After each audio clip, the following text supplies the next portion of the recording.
Hello, welcome. My name is Rahim. In this video, I'm going to share the difference between homeowner versus property investor. Right? Because there's so many differences between homeowner and a property investor, or someone who thinks like a homeowner versus someone who really are in the property business to actually make money and serve lots more people. Before we get going, if you like this video or any of my videos, don't forget to hit like button below, subscribe to my channel for more of these amazing tutorials.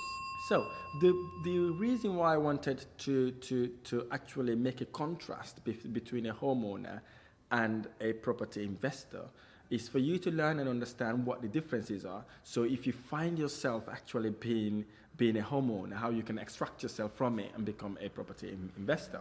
I have been a homeowner, I am a homeowner, and as well as property investor. So I know both angles of the coins. And again, I started my property investment journey from zero to building a multi-million pound property investment portfolio. So I really know what I'm talking about, and I also know what the differences are, between homeowner and a property investor, because I've been on both sides of the coin. So as a homeowner, that's how we were all kind of framed to be.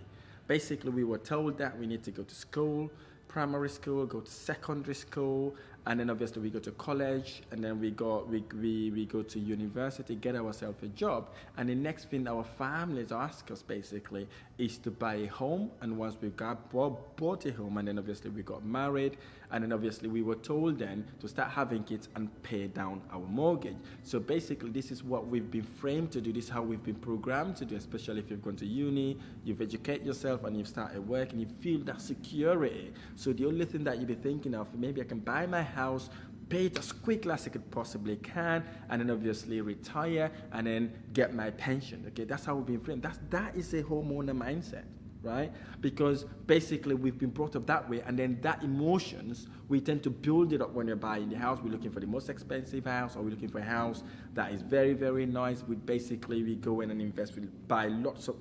We spend lots of money in buying furnitures in the property to make it really nice and appealing, because we're going with our heart. Okay, so basically we do all that to make sure that whoever walks into our house are really impressed. I remember I had a friend of mine who we went to uni with. He bought a house somewhere, and I went and visited him. I went to the house. I was shocked. The house was absolutely amazing. Marble tiles, garage, looks really nice. Very expensive house.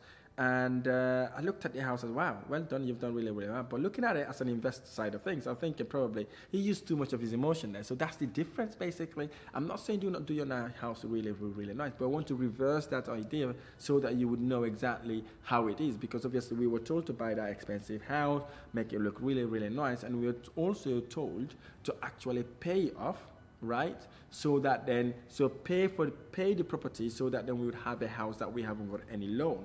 So that's what homeowners do, basically.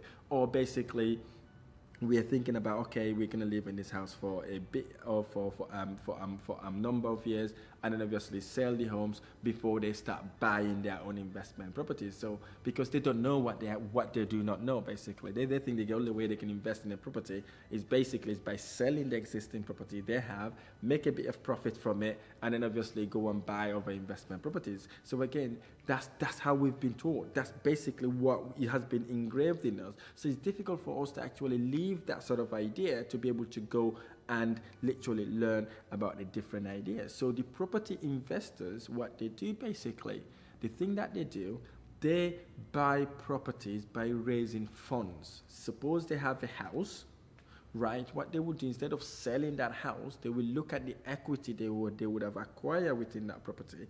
Suppose they bought that property maybe about 200,000, or say 100,000 pounds. Let's get the figures really easy, nice and simple. And that property goes up by about maybe 7.5% for about 3 or 4 years. They may have made about 31,000 or so capital appreciation in that property for the property price, because the property price would have gone up. So what they would do basically, instead of selling that house, they will remortgage their residential home, pull that 31,000 pounds, buy a property that they can do up, property that they can renovate. They don't buy it on a repayment mortgage, they buy it on an interest-only mortgage, right? Interest-only mortgage, what that means basically, you're only paying interest on the loan you actually take to buy that property. Suppose you buy that property for £100,000, you put down £25,000, and then the £75,000 the bank borrowed you, you are paying interest on that loan instead of repaying the property. And then what that does basically, it means that you have lower interest payment, lower money to pay out as an expense, and then you have a massive cash flow. And the benefit of doing that is basically, if you've got that £75,000 loan, right, that is the only amount you need to repay back to the bank.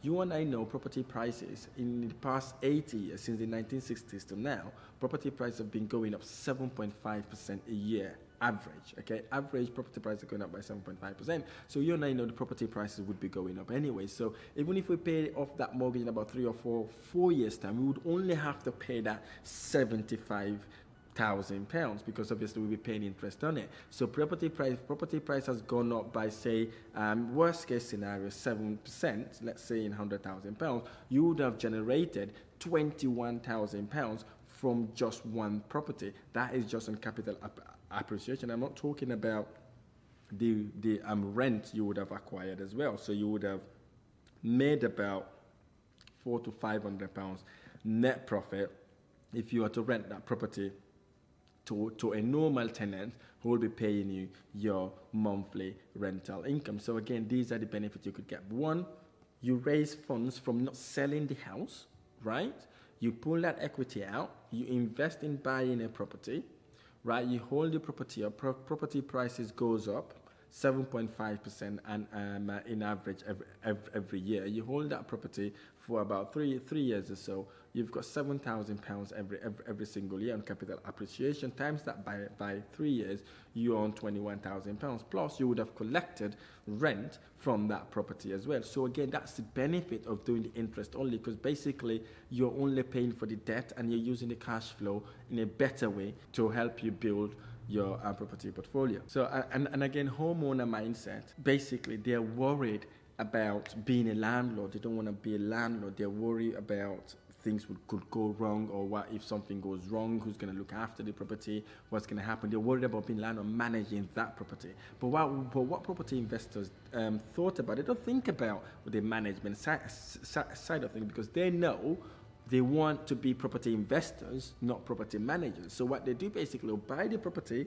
in a good location, and then they take that property, hand it over to an agent to manage the property for them. And again, that property becomes a managed property by another management agent. Again, then they become property investors, because obviously you don't want to be a property manager if you don't like it, because especially if you want to be an investor. So it would be better for you to buy the property and then obviously pass it on to a management agent. Again, if you're a property investor, that's the way you think. You think about the problems, not using your heart when you got the problems. You use your mind and in figures, and then you know that even if you bought that property, taking all your expenses out, including management fees, you still make about £300 to £500 net profit. So what you can afford to actually hand that property to an agent to actually look after, so you can carry on looking for more property deals. If you like what you're doing, you carry on doing what you're doing. If you like the work you do, you carry on doing the work you do. Then that property then becomes an investment for you, and you don't really have to get involved to make that residual income. And again, the mindset of a homeowner is, homeowners don't want to remortgage. Basically, they don't really want to remortgage their investment properties or their properties, because they're worried about having a higher loan. Because obviously, if the property price has gone up and if you're trying to remortgage, your loan will also be higher. What they fail to realize, that basically, if the loan has gone higher and my interest has gone higher,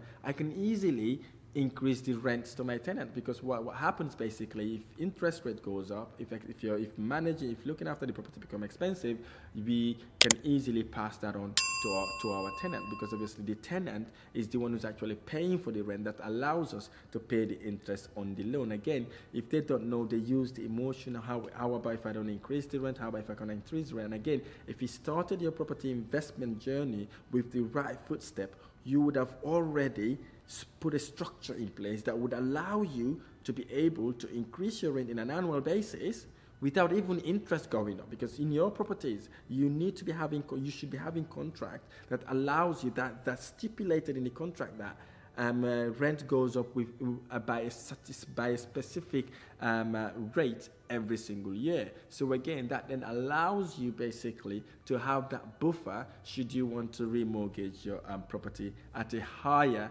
loan amount and also at a higher interest rate. So again, homeowners worried about that, but property investors think about that in advance before they even buy the property or rent it out, because they don't want to cut corners. They do the things specifically the way it's supposed to be, because some accidental landlords or some homeowner might say, oh, I don't want to pay the agent money, I don't want to actually pay any agency fees, I'd rather manage the property myself. So what then end up happening, basically, they get the tenant in the property, they don't sign a proper contract, the tenant doesn't know rent is going to increase, etc., and then now they want to remortgage. It doesn't work anymore because they've bring their emotion to it. They wanted to save about £15-20 or maybe £50 for their management fees, not knowing that when that time comes, they will not be able to remortgage the property. So again, if you're an investor, then the investor think in advance for things like that. Hence the reason that they need to work with the figures to ensure the figures work, including management fees and repairs in it, before they even invest in that property. So they ensure that the property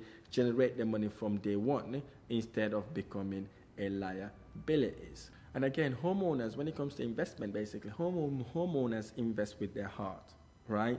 They always think about their home. They always think about, oh, what can I do to make it really, really, really nice? They end up buying they end up buying expensive furniture, expensive kitchen, expensive everything. They go with their heart, thinking that they are living in the property. In a contrast, what property investors do, they look at an area, they identify the target market, right? They know how much rent they can get from that area, and they renovate their property accordingly, right? So instead of going with their hearts, they go with their head and the numbers, right? I've seen so many people do properties the wrong way, right? They always bring their heart to it. They bring their heart to it. Like recently, I've got one of my students who I've been helping doing her property. She went to the property. The property is done really, really nice, but she always get tempted to bring the heart, the emotion to it. Oh, Raheem, I wanted it to be that way. I wanted the doors to be painted. I wanted the door to be done that. I was like, I really, really understand that. But remember, right, the market around here doesn't call for that. You don't have to change the window if the window is not broken. You don't have to change the door if it's not broken, right? Whatever is not broken, there's no need to fix it. So I'll always have to call her back, say, hey, this is an investment, okay? It will make you lots of money. Let's think about how we can make money out of this property instead of being emotionally attached to it and end up doing things that doesn't really add value. So again, homeowners tend to have that mindset. You're not going to blame them for it, but because they're not used to actually investing, they're not looking at the numbers. Homeowners do not look at the numbers. They only look at how they want the property to be pretty, really, really nice, so that it looks really, really amazing. I know it's an okay idea, but you need to be doing that where it is necessary to be done. Say, for example, if you bought a property where there are directors, accountants, lawyers, doctors, then yeah, you could actually renovate your property according to that market, because that's the market you want to target. Don't get me wrong here. I'm not saying do not invest in a property to make it really, really nice, but do it to hit that target market, right? If you know your target market is working professionals or people or teachers, or let's say managers that are managing supermarkets, etc., you have to literally design your property that way, because obviously then that gives you a better return on your investment. And again, for homeowners, they always think about the risk. They always think about the worst thing that could ever happen to that house instead of thinking about the benefit, right? What property investors do, they actually take a calculated risk. They will look at the analysis, forecast it, do their forecast analysis to ensure what the worst case scenario is and what the best case scenario is, and work out where are they going to sit in to take that risk. So again, they work with their head instead of attaching their emotion and minds to it, right? And again, homeowners also really want their property to be very close to them, so they can walk past it, they can drive past it, they can point at it when they're going to work, point at it back when they're coming to when they are coming from work, or they just want the property to be around them, so they're emotionally attached. But property investors, we don't look at that. Right? We look at the figures, we look at the location, we want the property to be as further apart from us as possible, because one, we want it to force us to be investors, because if the property is far away from you, it forces you to become an investor, because what that means basically, you have to strategize to ensure that you have a management agent to look after the property, you have a repair team to repair the property should it need it. And again, if you want the management agent to do the repairs, they can do it for you as well. I've bought properties throughout the UK. Some of them have only been once, some of them have been a couple of times, some of them I don't even know where they are right now, but they're working really, really well. I don't need to get involved in them every day, and then obviously I don't need to be visiting the properties all day. I've systemized it all, so I don't have to be there, because that forces me to do it. So if the property was literally down the road, I will get tempted to actually go and check whatever issues that have gone wrong with the property. But if they're far away, it forces you to actually make it a passive income, then you become an investor. So again, if you're thinking, if any of these things I've pointed out here, if you are one of those who are homeowners who think emotionally in buying their properties, as soon as you start thinking about that, probably this video would actually draw your attention back to think with your head, the numbers, not with the heart, because that's the only thing that will take you from where you are to where you want to go. And again, the one thing I would advise you basically when you're investing in properties, you're not investing in properties to impress people. You're not investing in properties to let everybody know you are doing it. You're investing in properties to provide homes for people who need it the most. And most importantly, you're investing in properties so it will generate you cash flow, passive income, at the same time generate you capital appreciation. So these are the reasons why we invest in properties, not about having lots of properties that becomes a nightmare to you, or maybe you being worried about investing because things could go wrong. If you're one of those people, try to find someone to guide you, mentor you, to take you from where you are to where you want to go. Again, if you're interested in actually learning about property investment strategies, you can book me for a free property strategic call. 30 minutes, absolutely free, no string attached. You can ask me as many questions as you could possibly can. What strategies are out there, what you could take advantage of. And again, if there's any way I could help you with that call also, I may be able to help you take your property investment from where it is to where you want it to be. Or basically, if you have never ever started your property investment journey, I may be able to help you to actually start and scale your property investment journey from where you are to where you want to go. And again, there's a link in the description below. Click on that link. It's absolutely free, 30 minutes, absolutely free, no string attached. Give us a call. We can talk about you, talk about what you want to do, and see how I may be able to help you. If you like this video or any of my videos, don't forget to hit the like button below, subscribe to my YouTube channel for more of these amazing tutorials. Thank you so much for listening. I look forward to sharing the next episode.